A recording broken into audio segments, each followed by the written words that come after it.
Hello, ladies and gentlemen, boys and girls, and welcome back to Fantasy Fireside, where we haven't been here for a while. We've already covered a selection of different factions in the past, but it's time to complete the trifecta today. We covered high elves, we covered wood elves, and now it's time to talk about another type of elf, not to be confused with Mer. Colin, what are we talking about today? Indeed, we are not talking about the filth of Tamriel, but instead, as you said, the final of the trifecta, the Dark Elves, the Druchii, as Eli likes to put it, the true elves, where the What true do you mean by Phoenix that? King lies, even though What he's do you mean by wrong that? and stupid, and that's incorrect, and that's dumb, and glory to the Phoenix King Finnabar. Mm-hmm. Okay, I'll take your word for it. Um, there's got to be some magistery that crosses over between the high elves and the dark elves, but are the wood elves more like the exodites, where they kind of keep to themselves and they don't really interact as much with the other two? Yeah, they prefer to keep to themselves. But basically, 99% of what they do is done in the interest of making people encroaching into their forest go away from their forest. But the dark and high elves, the high elves are usually on the defense or acting like proactively, but the dark elves, they sure do love going on the offense, especially against the high elves. Their story is Hmm. two sides of the same coin, and I guess the wood elves can be like the rim of the coin. They're just kind of also there. Hmm. Fair enough. Well, where are we starting things today without any further preamble? We are going back to the technically not quite, not sure for the proper terminology of it, the prehistory of Warhammer Fantasy. Not quite the full beginning, but at first for the elves, there was just elves. No wood elves, no dark elves. You could call them all the high elves if you want. That's the closest comparison, but they were just elves at this point, right? No different groups of them. All elves were elves. Uh, some of them lived in magical forests like the wood elves did. Some of them lived in a slightly, maybe a little bit rougher spot. But by this point in elf history, like even the roughest parts of Ulthuan were still, super paradise. It wasn't exactly hard living. And we start with who else but the elf sorceress Morathi. Morathi had visions, I think, since she was like 8 or 11 or something, like young even by human standards, let alone elf standards, right? Visions of fire and destruction and demons invading the world. And that had no effect on her development as a person, I'm sure. Or am I absolutely No. mistaken? Yeah, no, this definitely had no effect on how she would turn out in the end. Um, by this point, again, everything was magical, wonderful. It was lovely. The old ones were still around. It was a good time, right? Uh, and then it, and but she sees these visions that she knows are going to come true, and she started doing everything she could to get people to listen to her and try and prepare for the oncoming storm. And naturally, no one did, because if they did, we might not have a Warhammer Fantasy.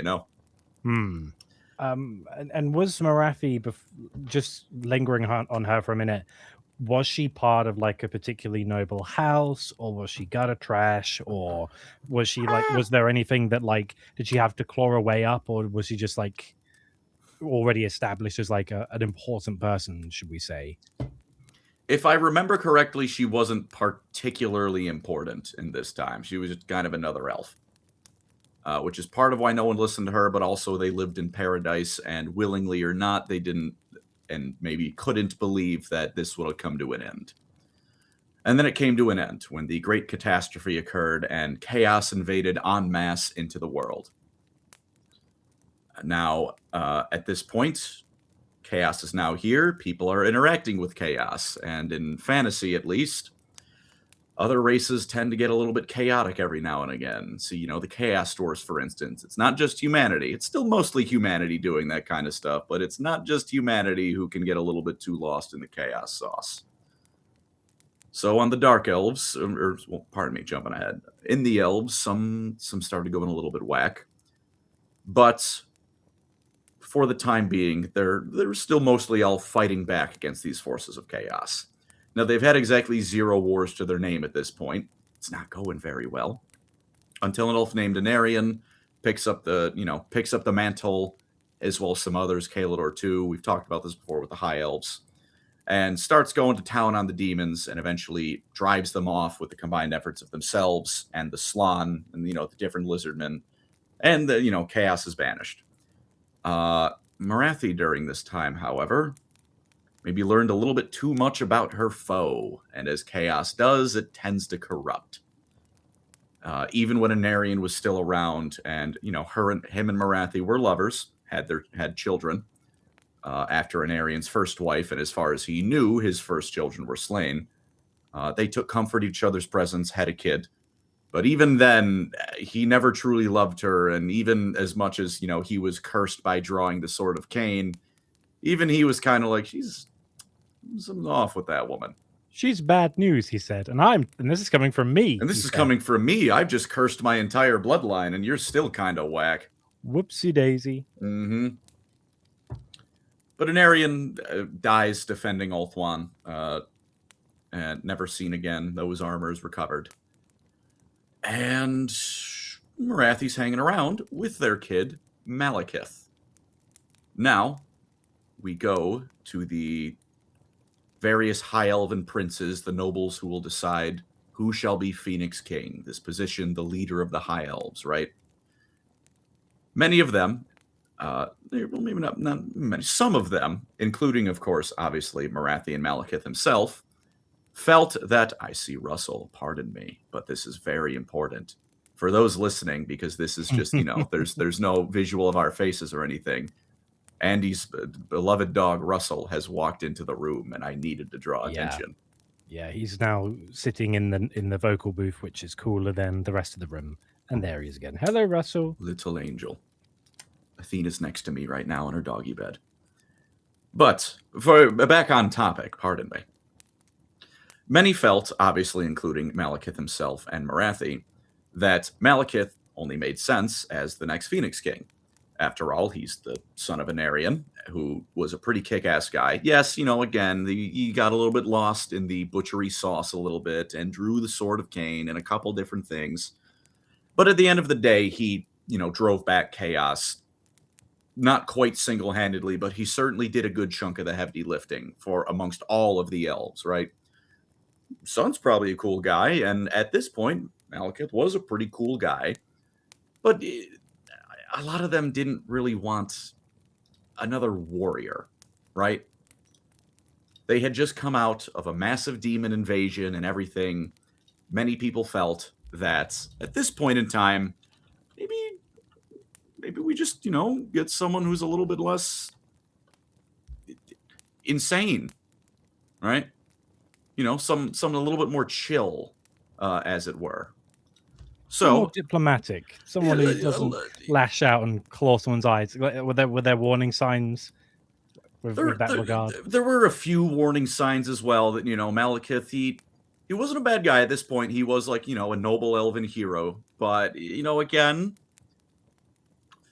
some warning signs. Some people were understandably worried that Malekith was a little wacky, or a little wacky like his dad could be and was it a few times.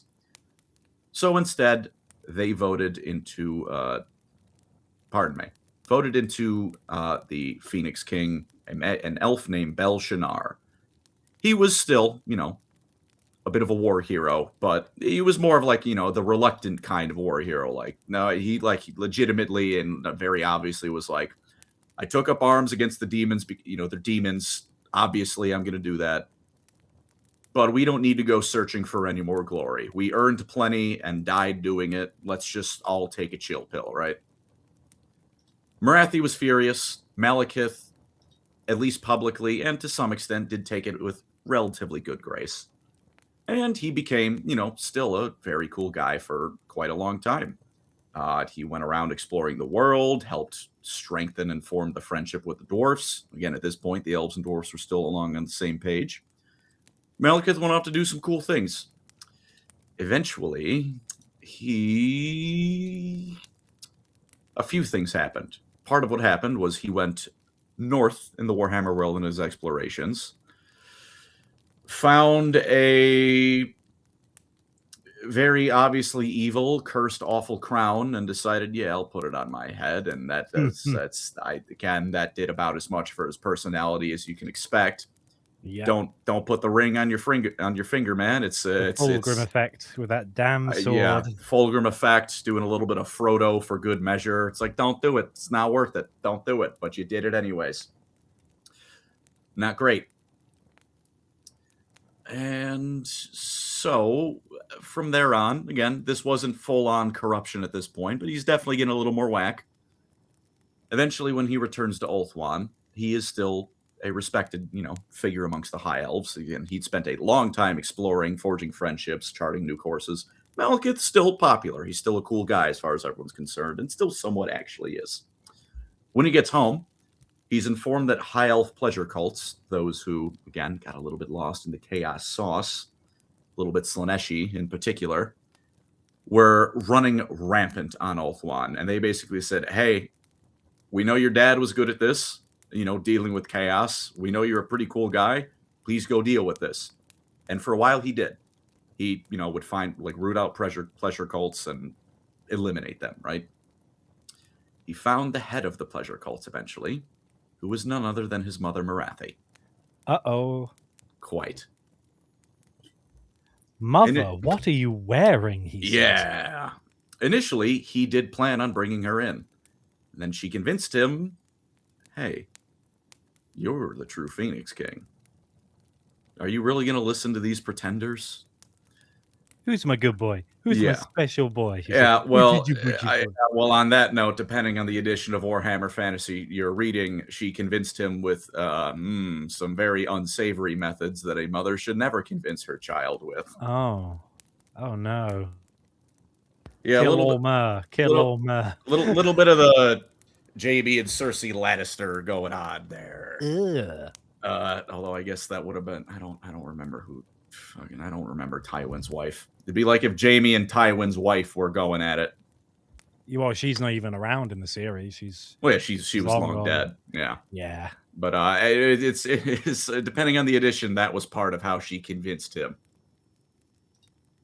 So Malekith calls a council of all the various elven princes, and initially it was a bit of a comedy of errors as far as I'm concerned, at least my understanding of it. He initially tried to poison Belshazzar, put some poison in his glass, and obviously didn't tell him. It was like tried to assassinate him quietly. When Belshazzar refused to take a drink, Malekith loudly proclaimed that he was the leader of the pleasure cults. His evidence for this being, dude, trust me, I'm Malekith. This did not work. So at that point, he forced Belshazzar to drink the poison. Had a bunch of his newfound minions start butchering a lot of the elves present, and Malekith walked into the flame of Assyrian, which what this was before the end times, which of course I'll get to. Was, it's Assyrian sacred fire. It's the sacred holy site of a god. It's so potent that demons that go near it, even relatively near it, just incinerate like true death. And it's also how new Phoenix Kings are chosen. They walk into the fire, and if they're worthy, they come out a Phoenix King. If you're not worthy, you turn into Kentucky Fried Elf. And how do you think Malekith came out of that fire? Crispy. He came out looking good. Deep fried. Well done, Malekith. Yeah. Well, I'd say undeterred. The rest of them were undeterred. Malekith was currently busy writhing and screaming in pain. Understandably so. He just got Anakin'd. And him and his mother and his bodyguards, they fought their way out and declared their intent to now we're just taking Ulthuan by force. The early rounds of the Elven Civil War, as it would come to be, as the conflict between High and Dark Elf is known, was brutal and nearly saw the world unmade. Because I believe, as I've mentioned before, there was the vortex in the middle of Ulthuan, in the middle of the Isle, in the sea, that drains magic from the world. At a certain point, as the Malekith and his supporters were being pushed back, they decided, well, if we can't have it, no one can, and then unmade the vortex. Yeah, petulant. Yeah. This did have the side effect of freeing all of the elves who willingly trapped themselves in the vortex, who were all the strongest elven mages ever. Oh, Yeah, they were in there keeping it going. Like they're trapped outside of time, basically keeping the they thing were running. Lord of Cindering it all the way Yeah. up. Well, now they were freed, saw what was going on, and were like, we're just gonna ass blast you with every spell in our arsenal, and very promptly did that. Drove the soon to be Dark Elves off and remade the Vortex. Thankfully, especially because again, the guy who was the head designer of the Vortex, Kalidor 2, he's also in there. So he kind of just woke up, saw that his friend's son was acting a fool, and was like, "Get the hell out of here." And the Dark Elves retreated. Now, between the Vortex briefly being unmade and the Dark Elves' own magics, Ulthuan became very unstable. An event known as the Sundering happened. Ulthuan used to be a lot bigger, and then a good 30-40% of it sank into the sea. Not helping this is that the Dark Elves, in fleeing, did their foul sorceries and just ripped chunks of the mountain ranges out and sailed away on them. And they would turn these ships into their dreadful black arcs, these massive former chunks of the continent that would in future times become slave vessels, and sailed away from Ulthuan. Do these guys have any bearing on who's the other naval faction in the fantasy setting later on? The High The Elves. vampires? Oh, the Vampire Coast, kind of? Yeah, yeah. Not really. No, the Vampire Coast is kind of something that just happened.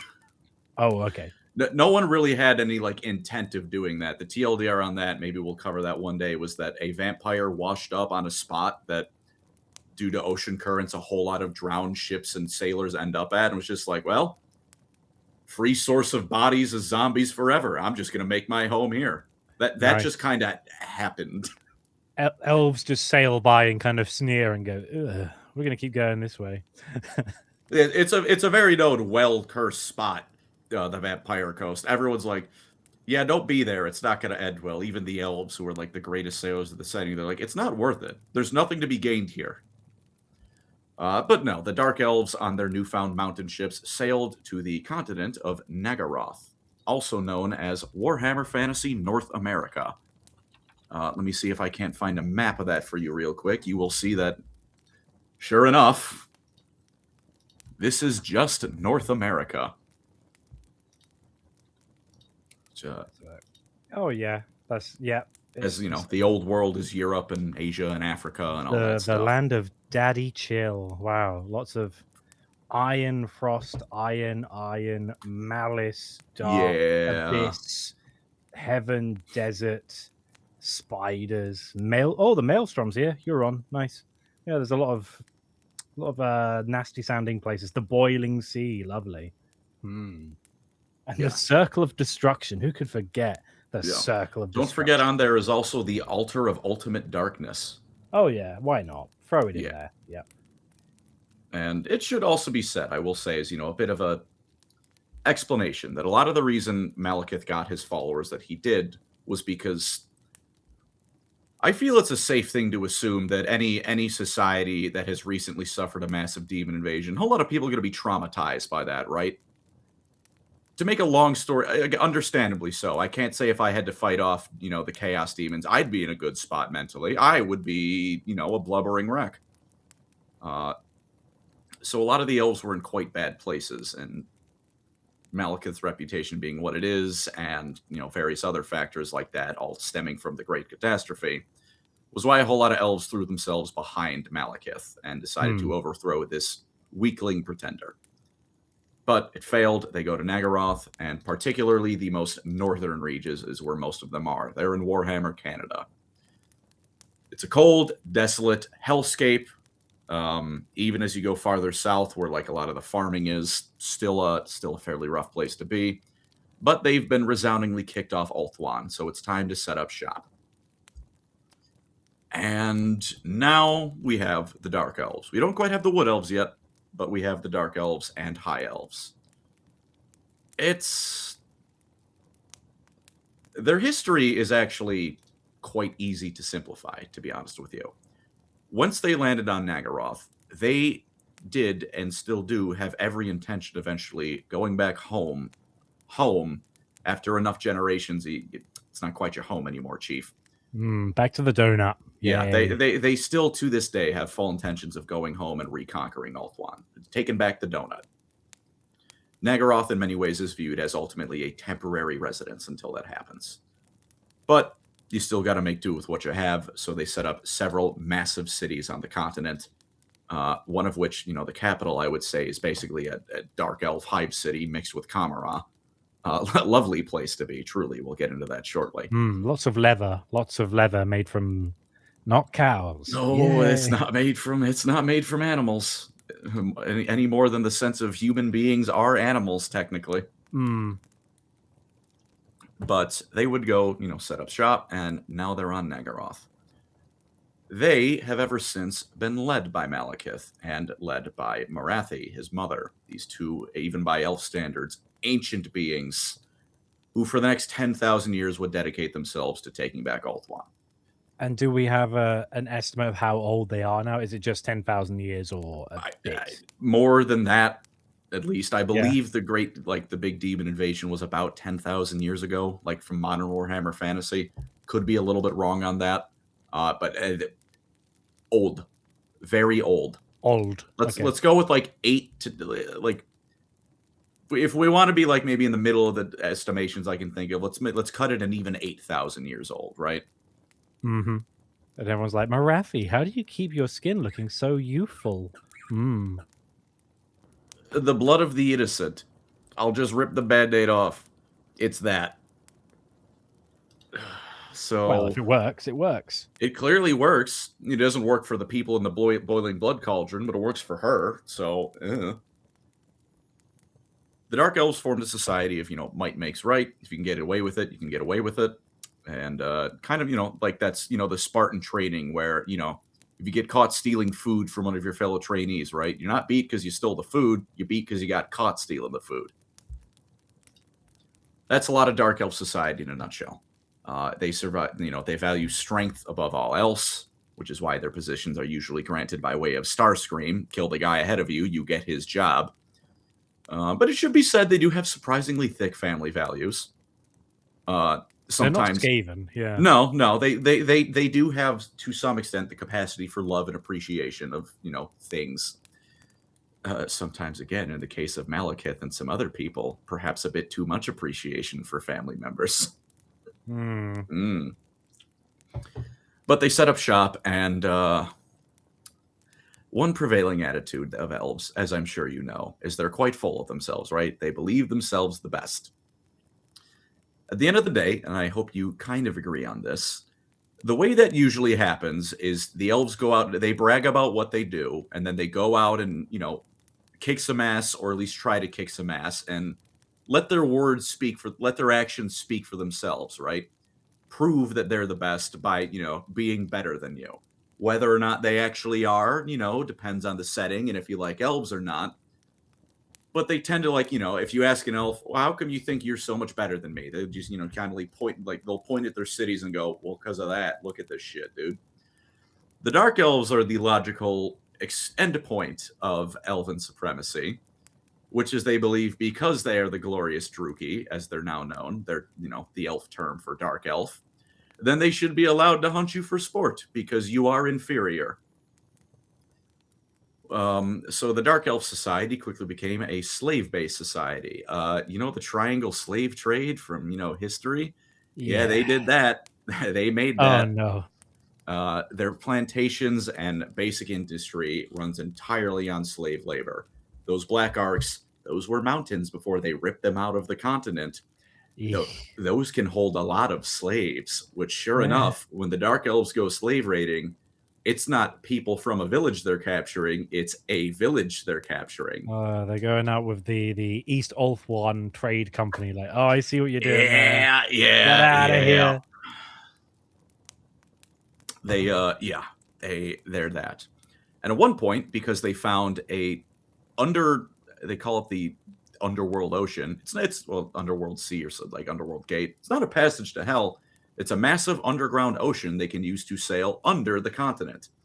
you ever know like the do you ever hear about like the Northwest Passage, like the doesn't actually exist, Yeah. but it's the supposed like sea crossing a lot of people used to think existed through North America. They found one. It was underground. So after they found that, even now, Cathay, Nippon, those faraway regions of Warhammer that until recently got basically no lore, and even again only Cathay's really getting lore nowadays. Nowhere is safe from the Dark Elf slave arcs. Mm-hmm. And they began setting up shop on on Nagaroth. No one will admit that they're there permanently, but they began setting up shop. Any questions thus far you might have? So are they a real threat to any standing pat? Because I assume they're ostensibly like exiles from Ulthuan, who are a big player in the setting.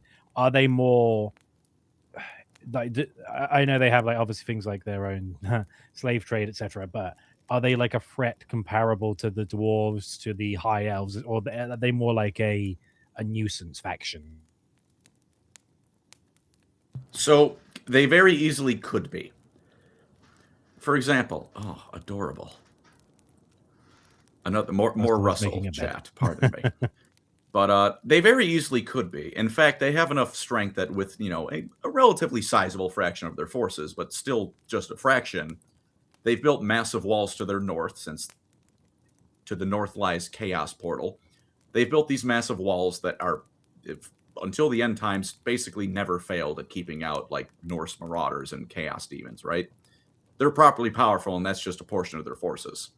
They very easily could be. If they wanted to invade the Empire properly, even if they couldn't win, just with the distances involved, that'd be a hell of a supply line to keep up. They could definitely raise hell. They don't, because they want to go home. Malekith wants his Phoenix crown. And so, every few hundred or thousand of years, they just invade Ulthuan en masse. Like Black Arcs descend, massive legions, often backed up by demons, descend upon Ulthuan to try and retake it back. For these thousands of years, they have all been repulsed, and the Dark Elves brutalized. But that, in part, is why the High Elves can never catch a break and are a constant state of decline. Because every time they breathe for too long, so are the Dark Elves breathing for a while. And then the Dark Elves decide, run that fade, sir. Let's fucking go. It has been, they could be very much a threat to many of the factions in the game, including the Lizardmen too. North and South America are connected. Nagaroth and Lustria are connected, but they just don't really see a point in invading Lustria and the Lizardmen. They're lizards. It's cold up there, right? And where are the hordes of Nagash at this point? Because don't they have like laying some claim to the Americas? Kind of. The story of that, which we should cover a bit, is that under Malekith's influence, in an attempt to weaken the High Elves, he had a trio of assassins burn, dwarf caravans and disguise like elven bodies present as, High Elves and make it look like the High Elves did it. Which caused the dwarfs and the High Elves to go to war with each other in, Warhammer Fantasy World War I, and completely obliterate each other's empires, essentially. And those three High Elves then were captured by Nehekarans and taught Nagash the secrets of black magic, which he then used to become Nagash. So there's no real claim like the Tomb Kings or even the living Nehekarans had on Nagaroth. But the Dark Elves are, for that reason, at fault for Nagash existing. And of course, as living beings, they must become dead beings, as all are subject under Nagash's rule, of course. Such is the power of Nagash and all that. Yeah, slogans. But, in terms of historical grievances, there's not really anything they have to do with each other. Other than, if Cetra found out that that's why Nagash rose to power, I'm sure he would stop at nothing until the Dark Elves were burned to the ground. Yeah. Upon realizing, you assholes did this. But no, for much of Dark Elf history, essentially, it was that holding cycle. Raid, constantly, basically, raid, capture slaves, and when you've built up enough forces, go burn down Ulthuan, or try to. And to their credit, again, like I said, it's massive casualties every time they do. on both ends. But they never quite succeeded. Malekith has never gotten himself that Phoenix crown. And yeah,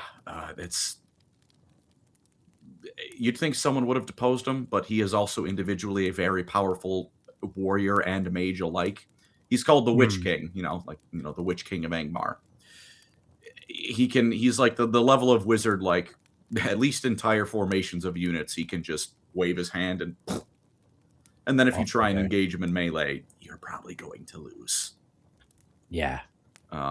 Plus, Marathi's also in charge, who's one of the Sorceress Supreme, one of the best magic users in power. The reason neither of them have been overthrown, because it's quite hard to kill them. And I'm assuming they're stronger than someone like Balthazar Gelt or like a human magician. Yes. Absolutely. Malekith, maybe not. Marathi, definitely. Like, she probably doesn't know as much about, specifically the lore of metal as he does, but definitely overall a more powerful wizard. Okay. So, no Nam flashbacks with Gelt fighting Marathi in Survival. No, that is purely saved for a very well-run Total War campaign as a Gelt player. And yeah, that would be like their history for the longest time. It's a very simple thing overall.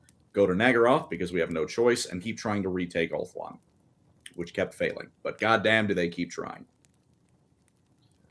So, for a bit, let's before the end times, and we have to discuss, and I don't wanna, but you have to talk a little bit about society and the Nagaroth, their cities. Like I said, might makes right. Starscream's philosophy is take the guy's job and ahead of you by killing them is how they go. It is, again, a slave-based economy on everything. And they've got some family values. They will defend their bloodlines and their names and that to the death. But also, again, sometimes it gets Game of Thronesy. If you really need to kill your sister, they might damn well do it. Or porker, unfortunately. You got to do what you got to do to advance as a Druchii. What can I say? Mm-hmm. The Dark Elves, as for their, things like worship and whatnot, a good amount of them worship Slaanesh, especially older editions before that was retconned. They see no problem worshiping Slaanesh, and because it's not like Warhammer, 40K, where Slaanesh is just like, even amongst the Dark Eldar, big no-no, that gets your soul devoured immediately. They act as, in many ways, any other cult of Slaanesh would. But by and large, they worship the Synthari, Kithari. I always forget how it's said. There's no N in it. I always forget if it's Cytharai, Kithari. I always say Synthari at first. I always cock that up for some reason. But that is the eviler. Oh, muted. I was just going to say, is it almost like synthetic? And you're like, there must be an N there. That's probably what's jamming my brain up. But they worship the Kithari, the more unsavory side of the Elven pantheon. The Kadai is Assyrian, the king of the gods. Isha, the lovely life and fertility goddess. Hoeth, the god of knowledge. On the Kithari, you got Cain. He's Cain. He's an asshole. I feel like I can almost just stop at saying he's part of them. He's Cain. You're really, it's once he's in the equation. Once you're the people that hang out with Cain, it's not great. There's other goddesses like, Anath Rama, the goddess of the savage hunt, and also jilted lovers. So if you go through a bad breakup, you know who to pray to. Nethu, the guy who oversees the underworld. Hakardi, well, not oversee. He's the gatekeeper, as well as his mother, Ereth Kiel, who's another elf goddess who loves torturing and stealing elf souls. There's two of those in Warhammer Fantasy. It's not just Slaanesh. You've got, what is it, the one like Hakardi, goddess of dark magic. They worship the bad guy side of the pantheon, right? The ones who will, you do a dark ritual, you sacrifice 100 slaves, and you get a boon. It's made them, you're worshiping gods like that. You're gonna end up a bad egg. But are the gods benevolent and give them a boon, or are they a bit more fickle like chaos gods? They usually do give them a boon, because at least as far as my interpretation, at least is how they see it, is the Dark Elves kill the High Elves. That'll take away all the followers of the Kadai part of the Pantheon, and we'll be the only one getting elf worship and be the king shits of everything. Wow, it always comes back to family feuding. Wow. It really does. To be fair, and again, like, these boons are usually granted through, mass sacrifice. And a lot of them, especially with like Hecate, that price gets steeper every time you make a new deal with her. And eventually you're going to make a deal that you can't quite fulfill. And then, classic stuff like that happens. It's going to be worse than having relations within the family, because that's the baseline. And and then your soul is lit on fire for all eternity. Sucks to be you. But they do, they usually do what they say. It's, the contract has a whole lot of fine print, but you will get your end of the bargain fulfilled at least. It's not, there's much less tentacles and gribbly bits involved, they don't fuse your soul with your body and then melt it like candle wax. They just kill you. Yeah. So rough times. Aside from that, very strong seafaring society, because kind of the only way they can get anywhere. They're on North America. You want to go get your slaves, you better get in that boat. And of course, the constant, let's go take Ulthuan again. Why not? Why the hell not? It's fun to do that. As for a bit of Nagaroth, though, right? It's oh boy, like I said, it just sucks to live on Nagaroth. I'm not gonna lie. The whole place, like almost all times of year, is a cold, miserable hellhole. And I mean cold where it's like permafrost, like Arctic. It sucks. And even the more fertile regions, it's still pretty bleak and only so fertile. There's enough they can live, obviously with the slave labor, of course, mining for them. A Druchii would never be seen, farming themselves. That's far too you want me to hold the hoe and not the hoe? How dare you? Yeah, of course, please. And there's a few different cities on Nagaroth that are, at least for the Dark Elves, vaguely important to know about, right? So let's start with the main one that you're going to forget the name of, and I know you're going to forget the name of it because it's almost the same as the continent, Nagarond. Not Nagaroth, that's the continent, Nagarond, the city. Wow, okay. Also known as the City of Chill, I believe. Is a bad place. It's a very bad, very bad place. It ain't so chill after all. No, it is. I think someone left that on a comment on a video. Nagaroth, the land of chill. The inhabitants, they are not very chill. This is the capital of the Dark Elves. It's the oldest and the largest of the Dark Elf cities on the continent. Mega cities, really. It's practically two cities in one.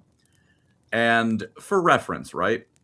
This is Warhammer. It's a Warhammer setting, so it's a little rough all around.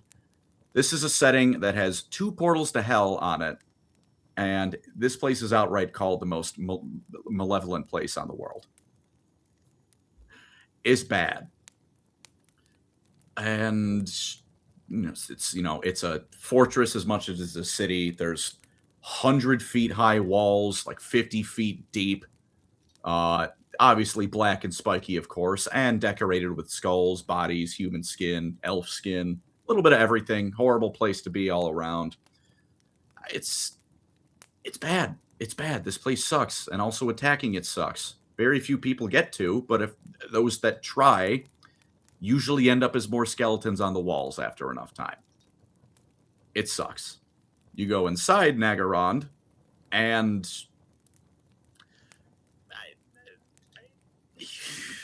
you ever been down a street and it just seems to be under construction forever because whoever's planning the project just doesn't know what the hell they're doing? Yeah. Dark Elves don't really have city planners. So you walk down Nagaroth and one building is a barracks and the next one's a slave pit. And then there's a second barracks that's barely used, but it just ended up there.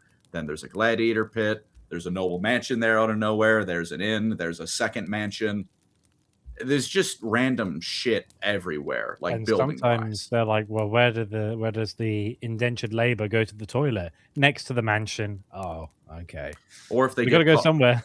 or if they get caught going to the bathroom, they get skinned. Why not? Yeah, and then the skin pit is just right there, so that's actually quite convenient, you know? Yeah, sometimes it works out.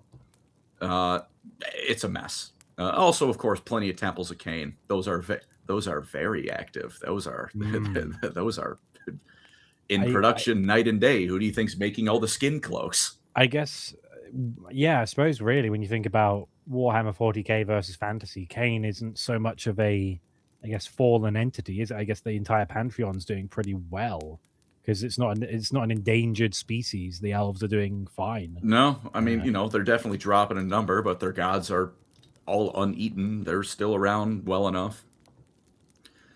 Oh, murder also, by the way, is double, taking a double shift as a religious obligation. Cain is the god of war, murder as well as war, remember. This is religious rites you're observing, and also just a fun pastime, just something to do, right?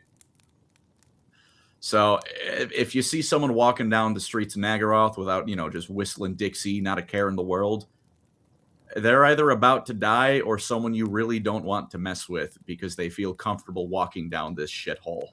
okay. And Malekith doesn't just allow this, he encourages it, because as far as he's concerned, that means the strong will rise to the top and the weak are culled. So this city, basically en masse, acting like the lower parts of a hive, is entirely intentional, including the building projects, because he just doesn't care about small things like that. That's far beneath Okay. his notice. Huh. At the center of the city is the Tower of Cold, Malekith's own, personal digs. It's why I said it's two cities in one, because it and the surrounding buildings are surrounded by their own massive wall. And, there's a lot more mansions and noble houses in here, but it's by and large the same messy architecture as the rest. Uh, Tower of Cold is also known as the Black Tower. That's again where he lives. It's actually kind of a shithole because every now and again Malekith falls into depression for 50 years and doesn't clean the place up. And this is where the Druki do their dealings and plan their next invasion of Ulthuan, which again, they could do plenty of other things, but goddamn it, they want the donut back. It's, capital city of the Dark Elves. It's about where everything, it sets the tone for everything. Murder everywhere, slaves everywhere, the remains of slaves everywhere, of course. Don't forget about that. Ugh. It's a little rough. So that's the baseline here. So now we'll go to Grand, which has the Tower of Prophecy. This is Marathi's home. There are three parts of Grand, I would say, right? You have the outer bits of Grand, right? This is where, as Grand is, I believe, one of, if not the most northern city of the Dark Elves. Dark Elf Cadia. Non-stop Chaos Warrior invasions and Norskins and everything, and they're just like, get to the walls. It's time to fight. It's the fifth time today, I know, but it's either that or you're definitely going to die. I've got to get my blood up, they said. Let's go. Mm-hmm. It's not fun. Fun fact, it's actually shaped almost identically to Nagaroth, but about half the size because Malekith didn't want his mom's tower and house being bigger than his own. Oh, yeah. Makes sense. Because, of course, they are Dark Elves. They are also petty assholes. The winds of magic blow strong, and because it's so close to the chaos portals, it's quite chaotic magic. It's very unpleasant. Beastmen, demons show up plenty often. Then you get to the second part of Grand, which is the slave mines. There is enough gold under Grand that if everyone wasn't afraid of, terrified to death of Malekith, Marathi could have easily bought everyone's loyalty 10 times over, which is part of why people keep coming to Grand, to make it rich.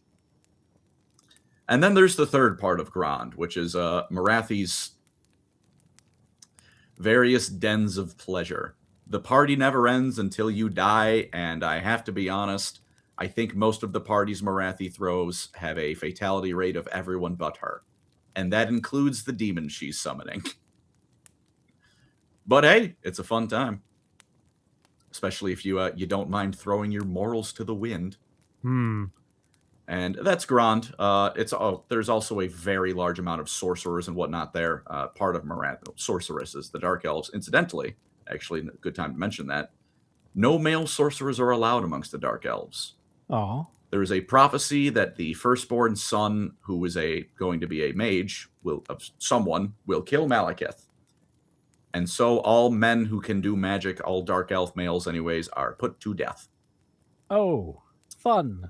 Even if they're not the firstborn, he's just really making sure that you're not going to be the one to do it. Yeah. But this is where like sorcerers are mostly trained for the Dark Elves, and again, it's so close to the Chaos portals. And the Dark Elves are already perfectly happy using dark magic, so who really cares about that? That not only is there an... Oh. I have a question though. You mentioned earlier that they still have some like ties to family. They're not total monsters in that regard, not like Skaven. Has there been any incidents where a mother has gone, actually, I want my son to be born, even if he's going to be a mage, I'll escape? I believe a lot of those actually end up becoming wood elves of all things. Because the dark elves, again, it is law to kill that child, and the high elves are going to get as far as there's a dark elf coming here. Stab. Ready the arrows. 100 arrows for one person. Oh, 5 million fireballs. Yeah. So a lot of them end up actually sending them off to the wood elves. Which, even happens to some high elves who decide to become wood elves. That's actually just kind of a thing that happens every now and again. That's a sitcom right there. One's a high elf, one's a dark elf. Now they're living in the woods with the wood elves. Yeah, it's that actually is something that happens. Sometimes they might also just help them escape somewhere, hide them, but it's also... Malekith has a magical orb he can spy on anyone on the planet with. And they can't ally with other factions like humans who could be like, hey, can we give you my son to train? He won't be trained as well as a elf, but your colleges maybe could use an elf. I mean, in theory they could, but they also view all non-elves as dirt. Ah, fair enough. So they're just not going to do that. Okay. That one is a much simpler answer, and the answer is racism. Not exactly uncommon in Warhammer, granted, but they certainly take it far.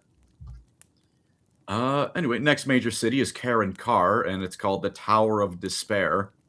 It's the easternmost Dark Elf city, borders the region known as the Sea of Chill on a fairly large, fairly large island just off the coast, instead of being on the mainland proper.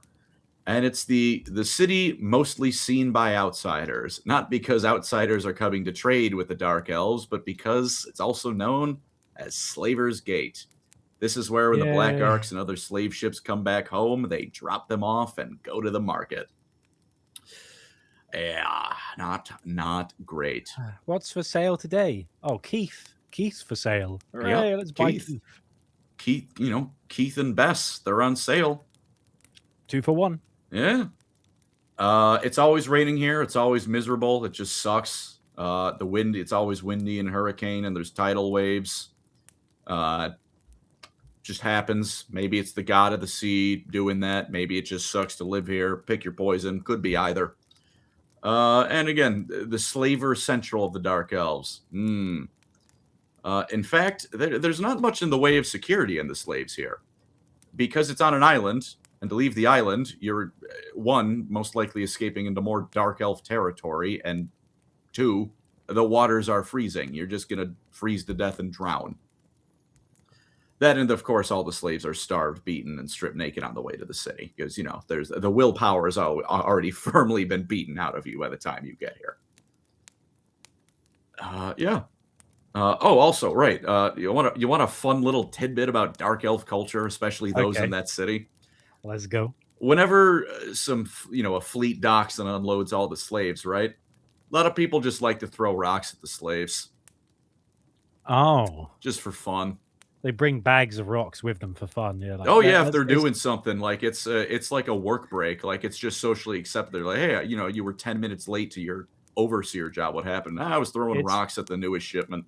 It's throwing day. I had to get the dedicated bag from home, the satchel full of rocks to be part of the festivities. What do Yeah. you mean? That's why I'm late. If anything, your boss will probably also be late because they too were throwing rocks at the slaves.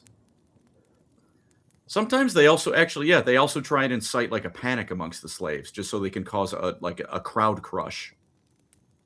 Oh. Dark elves are awful. I really need you to understand the dark elves. They're awful people. They're bad. Yeah. Yeah, they're terrible. Yeah, Ugh. no, they are like the Dark Eldar. Just the technology isn't there, but boy, hell is the cruelty there. Obviously, the focus here is the slave markets. The richest Dark Elves here have their manors right by the markets and ports, so they know when a good haul is coming on in. There's widespread necromancy in this city as well. It's not quite like the vampire counts and whatnot do, but the sorcerers here have this magical trick where when someone dies, they attach their soul back to their unliving body, which is not the same as bringing them back to life, apparently, because the soul's just kind of hanging around in torment while their body mindlessly mines ore and shit. Isn't that fun? Plus, all those screams of torment, they really liven up the atmosphere for the Dark Elves. That's like constant music. In a way, that's actually worse than Kamra, because at least if you somehow manage to die in Kamra, you are just dead. Yeah, They, and they you might don't get have, some satisfaction if you kill a Drukhari.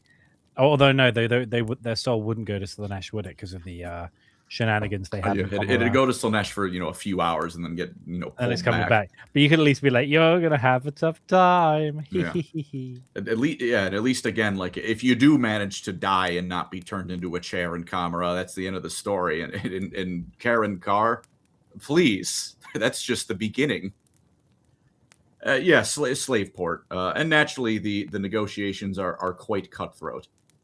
Not literally for once, actually. Everyone actually holds up to their end of the bargain because obviously, if you don't, well, then no one's going to sell you or buy slaves from you anymore. Of course. Yeah. Isn't that nice? That and also a lot of the traders here employ a whole lot of assassins just for some more practical means of ensuring a trade goes well. To the point that the army book actually, the army book for the Dark Elves puts it best. It's better to leave Karen Carr with a light purse than to never leave it at all. It's a very stable city because the Dark Elves always use slaves. Gold mines can run dry. Sometimes, magic's running too wild, and up in Grand, the prophecies, because there's a lot of like seers up there, the prophecies aren't very accurate. But everyone in the Dark Elves needs a slave. So, but everyone's being like, what am I going to call him? Gerald, fetch me my decanter full of wine before I beat you. Said like the like poorest dark elf in the city, who's like, I'm a lonely tradesman, but I still have 7 servants who I'm not paying. Yeah, it's evil here. I mean, it's evil everywhere here, but it's much more mundane evil here. And it is still in general once you leave like the slave parts where the Dark Elves are mostly behaved. We get back to normal with the backstabbing and murdering random people in the street and all that shit, right? But we're gonna take a turn for the more orderly now. We're going to Harganeth. In this city, it's very lawful and orderly. Everything is clean. Everything's taken care of. It's very nice. Most of the year. This city is ruled by a witch elf named Crone Hellebron, one of basically the highest ranking of the Dark Elves, only second to Marathi in Kane's eyes, which would basically make her third under Malekith. In charge of the witch elves, which is the cult of Kane, basically. She rules this city. And up here in Grand, you break the law, you break any of the rules, they all have the same punishment, which is, you get flayed and sacrificed to Kane. Even if they're a slave, you will not randomly murder them in the street. You will not steal. You will not order assassinations. You will not carry them out. You will not so much as litter. Because there's only getting sacrificed to Kane if you do. This is the most lawful place in all of Nagaroth. now, if you're a human ending up here, you are probably a slave. But if you somehow get so lost, you just wind up here. It's about the best place to be most of the year.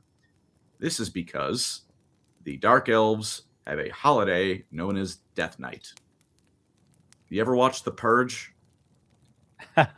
I've not, but I know what it's about. I've seen the trailers, and I understand the gimmick of like crime is a-okay for a day. Go for it. Basically that. On Death Night, which in Harganeth lasts, I believe, 10 days instead of just one, what happens is everyone who's not a witch elf boards up their homes and prays the witch elves don't show up outside their house. If they do, they try and bribe them with offerings such as their slaves or elderly and infirm family members, so that the witch elves will be content with the offering and go somewhere else. The witch elves break into people's houses and kill them for gain. They will steal young, dark elf daughters to turn into more witch elves. And for the dark elf, sons, they toss them in a cauldron of boiling blood. If they live, they get to become a K-Knight assassin. I don't believe GW has ever written an official survivability rate. I assume low. And that's why it is very nice and orderly most of the year. Because in Harganeth, Crow and Hellebron wants everyone nice and pent up for Death Night. Yeah. And and then also in Harganeth especially, come sunrise, everyone involved hurriedly runs back to their house because even if you're not a witch elf, you want to get some fun murder in. Go nuts. Why not? This is the day where it's still like, amongst other dark elf cities, which Death Night is mostly for the witch elves, and Harganeth, it is also just, now's the time to get the murder out of your system. Everyone get out there. By anyone up by sunrise who's caught by witch elves is then immediately sacrificed to Cain, even though the holiday's technically over. So that's fun. And Hellebron, for her part, uses this time to bathe in blood of those slain and is briefly rejuvenated. She's called the Crone because most of the time she is and looks old as hell. But after Death Night for a couple weeks, she looks again like a dark elf in her prime. Ain't it lovely here? Another little fun fact is that once upon a time, the High Elves managed to invade the army, or invade Harganeth, right? They've stopped even naming the place in the aftermath of that battle. So I'll let you think on how that battle went for the High Elves. That they don't even say the place's name anymore. It hurts our pride too much. Don't talk about it. Yeah. It's like when you're in a break, there's a guy, who's had like a breakup. It's like, just don't say her name. Just don't. I know we were together for 10 years. I don't even want to hear it. Please. Yeah. Yeah. So, if you have to go to a Dark Elf city, Harganeth's the one to go to. Just make sure you really know what day of the year it is. Because it's going to be very ugly if you don't. Let's see. The second to last city is called Hag-Graef. Graef, the Dark Crag. If you know how to say that better, feel free to tell me. I'm going with Hag-Graef. If Nagaroth, like I said, is a hive city, Hag-Graef is built like Kamara. They outright describe the architecture as impossible. This place makes no sense. It's a mess, and noble houses have massive fortifications around each other that are 5 feet from other noble houses. So murder, even more so than it already is in Dark Elf society, is just always happening. It's built at the bottom of a valley surrounded by mountains to the point that sunlight never reaches this place. I don't know how that works. I feel like that's not how the sun works. But I don't live in Nagaroth. I don't know how it works. I don't live in Nagaroth. It's run by 8 families who are basically just mob bosses. They're like Dark Eldar cabals. How, like I said, the architecture is impossible. So getting stabbed by some random crack addict on the side of the street who's had a bit too much of the warp snuff, gonna happen. It's just gonna happen. You just got to live with it. What keeps this city going, because God does it suck to be here, it should have fallen apart, is that this is where the Dark Elves get most of the metal they need for weaponry. Grond has all the gold. Hag-Graef has the practical stuff. Obviously, they're still funding plenty of skin cloaks and whatnot. but it's got nonstop slave labor coming in, nonstop exports of mines and money coming in because of that. This is they also have the dead keep mining, but in this time it's not because they're doing it on purpose like in Grand, Karen Carr. It's happening because there's so much warpstone under this city that your body just gets back up. Which is probably also why everyone here is at least a little bit insane. Once there's a massive warpstone deposit under your house, you're gonna be a little bit wacky. Yeah, it's going to do things, crazy things. Yeah. It also has the largest military of all the like Dark Elf cities. They're very well equipped because this is like where a lot of the weapons and the metal for it come out of. And because this city sucks so hard that unlike everywhere else, there's no need for a draft. Joining the military means you will be leaving this city at some point. It is also, those 8 families are together would be powerful enough that they could probably overthrow Malekith, which is why he keeps starting feuds between them, so they never realize that. And what else is there here? They all, everyone... The overall ruler of the city is known as the First Dreadlord.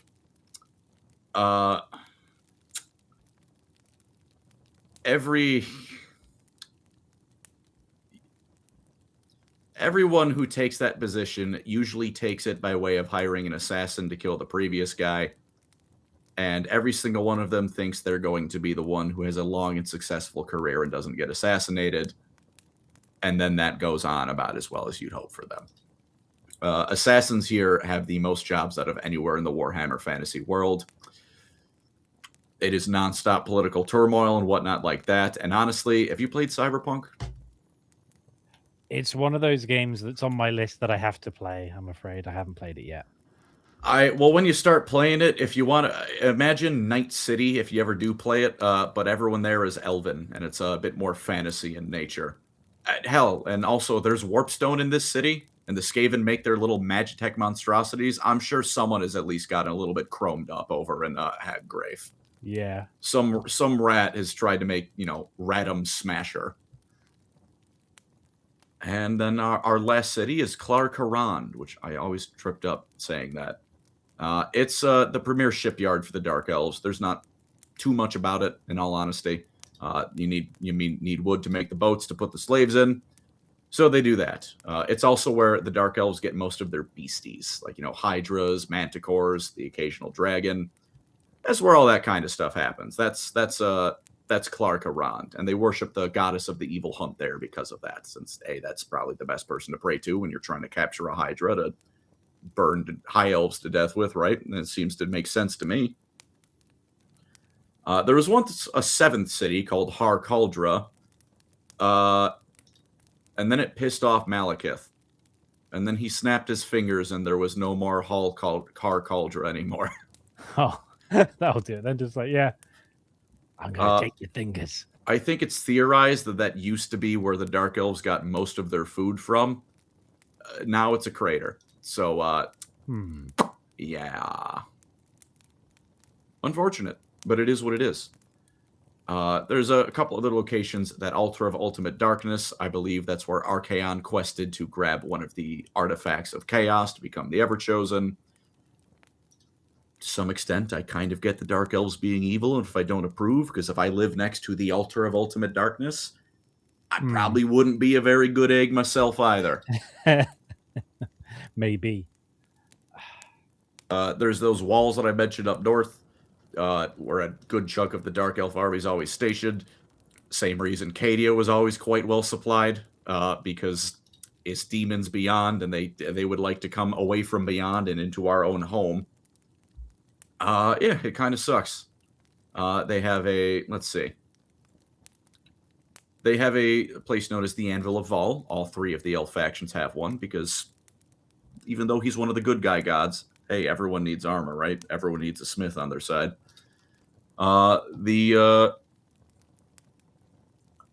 This is just some funny lore. At least I find it funny. Yeah.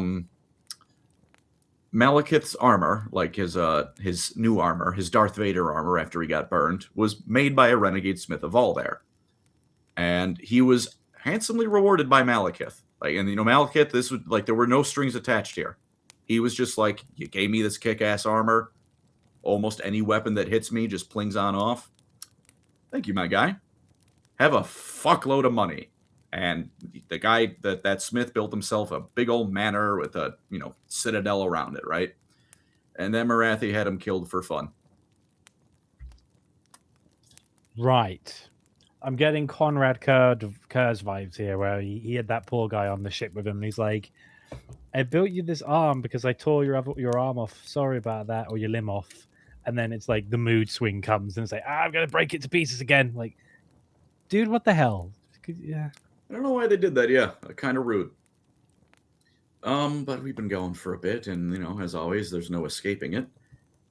End times. Ended times. I love Teclis. I love that little twink. He was a bastard in the end times, I have to say. He saw the writing on the wall. He knew very bad things were coming, Archaon and whatnot, and decided to tell Malekith that he should be the Phoenix King. His reasoning being, only Malekith is strong enough to unite everyone under his banner. A little bit rude. Tyrion's right there, but so be it. And a variety of things happened to get that aren't too important to cover. Teclis summoned a bloodthirster, I believe, Malekith summoned a bloodthirster into the room of the previous Phoenix King after a bit of a chat with him. So that's fun. Finnebar died 1v1 against a bloodthirster. That tends to happen to most people.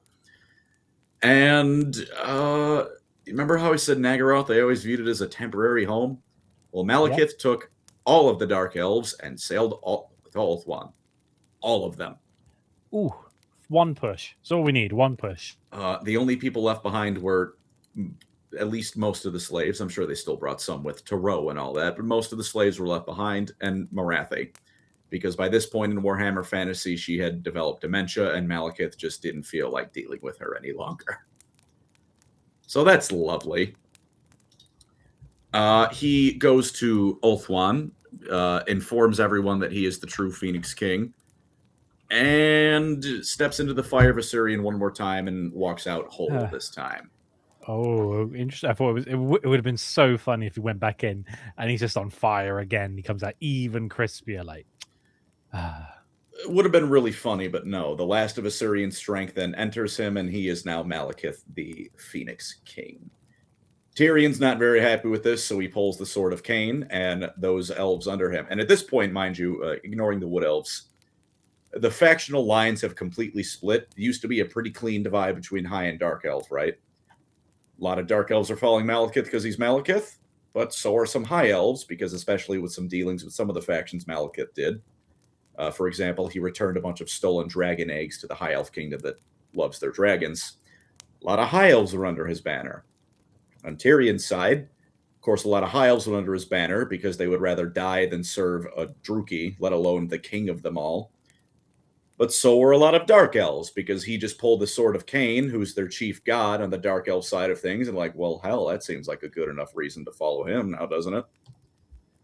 And the whole thing was an utter bloody mess, and it ended with Ulthuan sinking, Tyrion being killed, the strength of most of the Dark elf gods leaving, and Malekith now ruling over all the elves, because since Ulthuan sank, he took all the survivors to Athel Loren with the Wood Elves.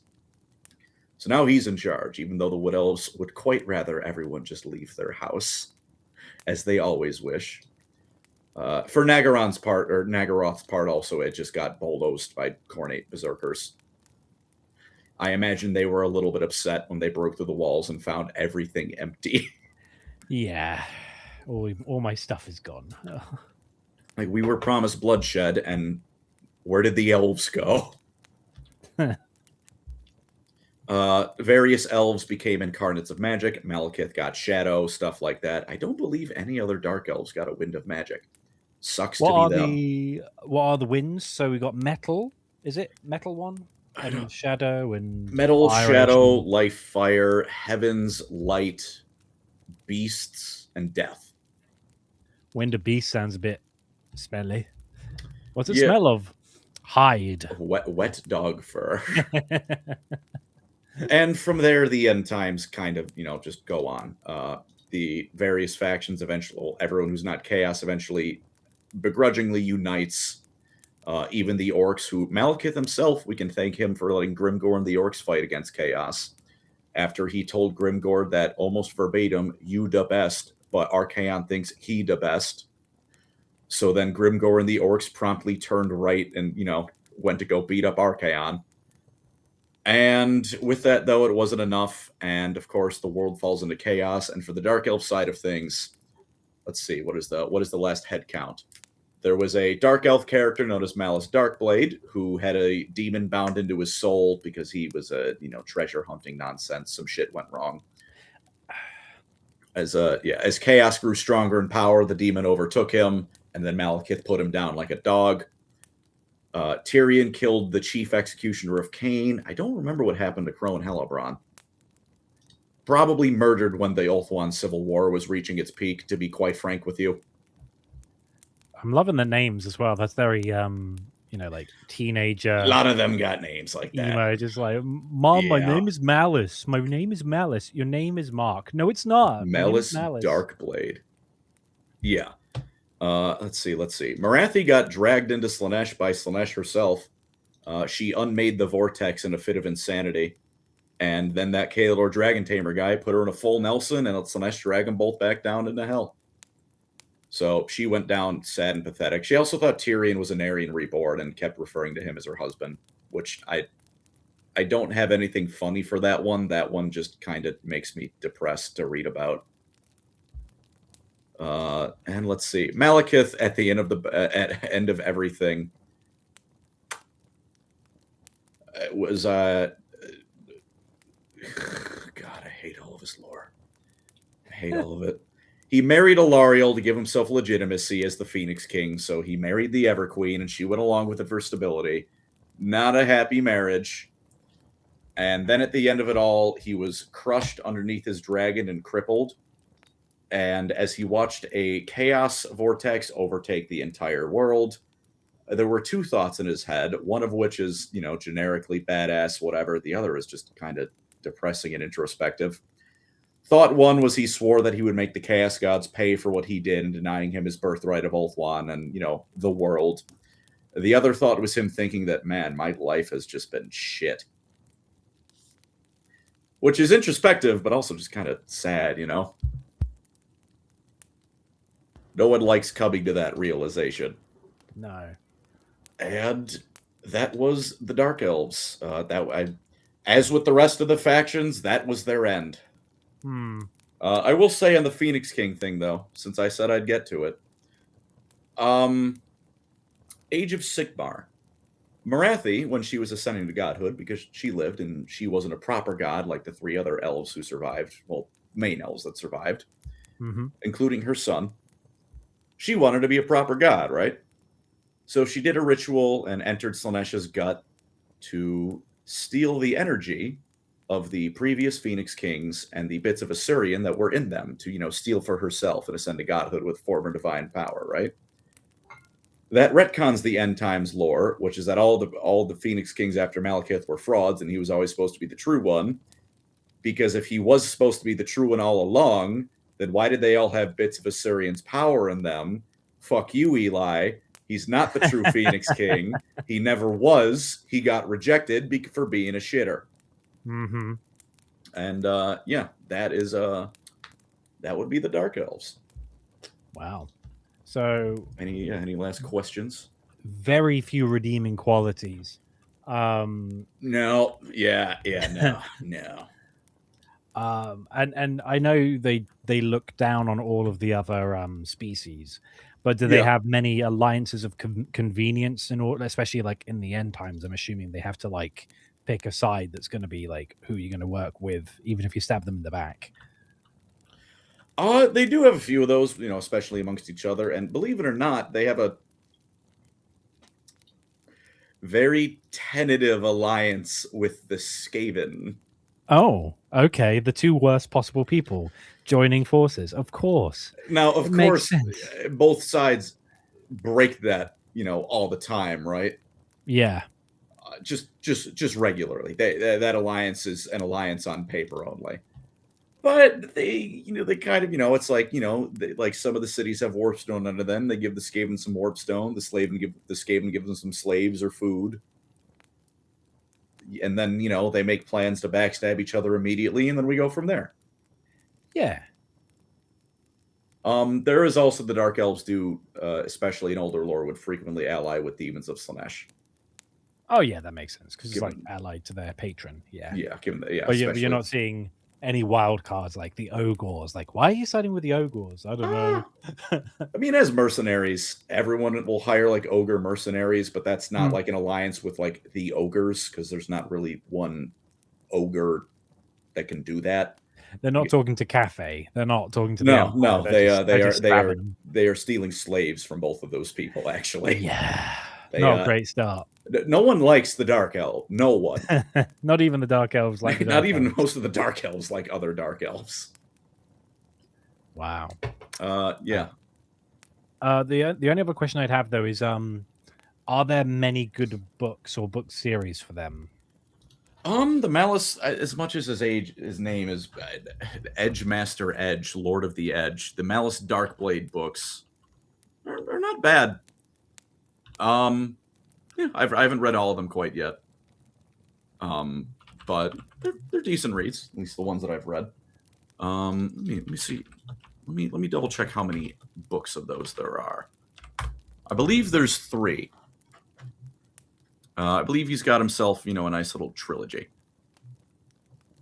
There might be more, but I've only read a couple of them so far. So those are decent reads. It's what happens when, a Dark Elf has the closest thing to a moral compass. Of course, he's also the guy with the demon jammed in him. So, again, I said the closest thing to a moral compass. He doesn't have one. Nobody's perfect. And this is from the least perfect of all the factions, other than maybe the Skaven. Yeah, he's got the closest thing they have to a moral compass. There's also the Sundering trilogy, which omnibus, which is about how the Dark Elves and High Elves like split and became what they were. Okay, yeah, that sounds like a fun read. And then sometimes like they don't have as many books as like the High Elves or the Empire, of course, but they show up every now and again like in other threats. I know we haven't gotten to it yet, but one of my favorite Gotrek and Felix books features them as the main antagonists. Of course, it's them. That's a good book. And yeah, they show up in a couple other stuff. Nice. I believe Malice has 7 books. Huh. Wow, that's a lot. He's got a few. Nice. But didn't you say in the discussion that he's dead now? Yeah, but that's also something that just unfortunately comes with Warhammer Fantasy. Yeah. Most of them are dead. And they haven't had a rebrand for Age of Sigmar in terms of like they more or less, because I know some of the factions get like a whole like the Idnef Deepkin have like, oh, it's kind of a new faction. There aren't any splinterings off of them into new things. They just slightly have a makeover, is it? So they used to have, along with a lot of others, had a lot of range in the cities of Sigmar. Like you could field like Dark Elf minis, or also old Dwarf minis, and some High Elf minis for a bit. You could use as part of the cities of Sigmar. Okay. I have a theory that the Dark Elves, which are presently a legacy faction in Warhammer the Old World, they have rules, but like they're not updated and you can't purchase models for them. Yeah. I have a feeling they're going to be made into a properly supported army soon, because I can't help but notice as I'm looking at the web store right now, I don't see any Dark Elves in the cities of Sigmar range. So again, I have zero insider knowledge. Might be happening. I'd hope it's happening. It'd be cool if it did. As for an equivalent, Malekith is a god. They call him Malarian now. I'm going to keep calling him Malekith. Just because, you want to make it more copyright friendly. I don't care. Yeah. Malekith is a proper god of Age of Sigmar, like one of the 8 gods of the realms. He's, of course, once again, the god of the realm of Shadow. So one of the most powerful beings. Actually, the only one to beat Archaon in a fight, either meaning he's like arguably the most powerful of the 8 like Winds of Magic incarnate gods, or because he's the god of Shadow, he's got some nasty tricks up his sleeve, right? But He's just only showed up a few times. Like when Marathi ascended to godhood, he had a little tit-for-tat verbal argument with her. She cut off one of his fingers. He seemed to not care in the slightest.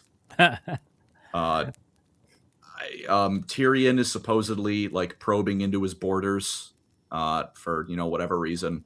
We've also heard nothing about Tyrion beyond him doing that. So Malekith and Tyrion are doing their own thing off in the corner we don't know about.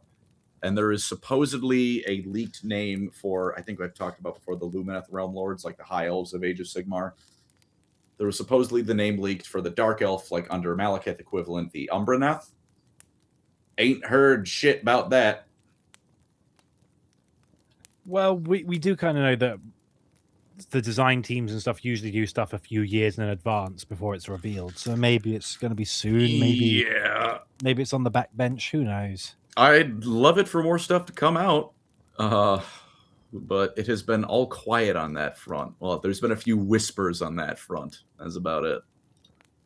Fairly fitting for the god of shadows, to be fair. To be like, what's that? Oh, nothing. Oh, I order, you sneaky god of shadows. But yeah, with that said, then so there are plenty of books to delve into. Yeah. Possibly a refresh on the horizon, maybe soon, maybe not. We can hope. Good lords in Total Warhammer. Yeah, they got Malekith Marathi, of course. Malice Darkblade is there. They got Crone Hellebrand. They got a fella named Rikarth, who's the Beastmaster. He's voiced by someone in Game of Thrones. Actually, now I want to pull this up. Who was he? Oh, Ramsay Bolton. Oh, okay. Oh, yeah. Iwan Rion. Not quite sure how to say that last name. I'm going to cut your face off, Jon Snow. I like skinning people. Of course, he's going to be a Dark Eldar character. Course. Yeah. And then there's a fellow named Lokir Felhart, who's a pirate and has a Cthulhu mask for a helmet. Oh, fun. Good old Davy Jones. Really not too much about him, but he's a cool Dark Elf pirate lord. And you know what? He's there. Thanks for coming to the party, sir. Brilliant. Well, with that said, then, are there any closing remarks or thoughts you would have about if people are interested in the Dark Eldar? Dark Elves, sir, please. Malekith, Dark Elder. You know what I mean. How dare you? Malekith deserved it. That's kind of it. But also, I would Marathi. Wow. Well, you heard it here, folks. Not a surprise, but that's in your earlobes now. That's something you have to deal with. They seem pretty cool. I'm intrigued to see, like, 7 books is a lot for a character who's not even like the main guy. So I'm curious to see what his lore is with the Mr. Most hot topic, edgy namesake I've ever heard in my life. But thank you very much, Colin, for gathering all the research for this episode and telling us about the Dark Elves. Almost did it again. The Dark Elves. Of course. So we've kind of done the trifecta now. That's all the elves in Warhammer Fantasy, I suppose. Yeah. I mean, I believe that'd be all of them. At least as the major factions go. Yeah. Well, let us know in the comments, folks, which faction you'd like us to talk about next. We might even do another sneaky sci-fi sit-down before the next Fantasy Fireside. Who knows? But again, thank you very much, Colin, for helming this episode. Thank you all very much for watching today's episode. And comment below what you want us to do next. But until then, we'll see all of you guys another time. Thank you very much. Take care, everyone.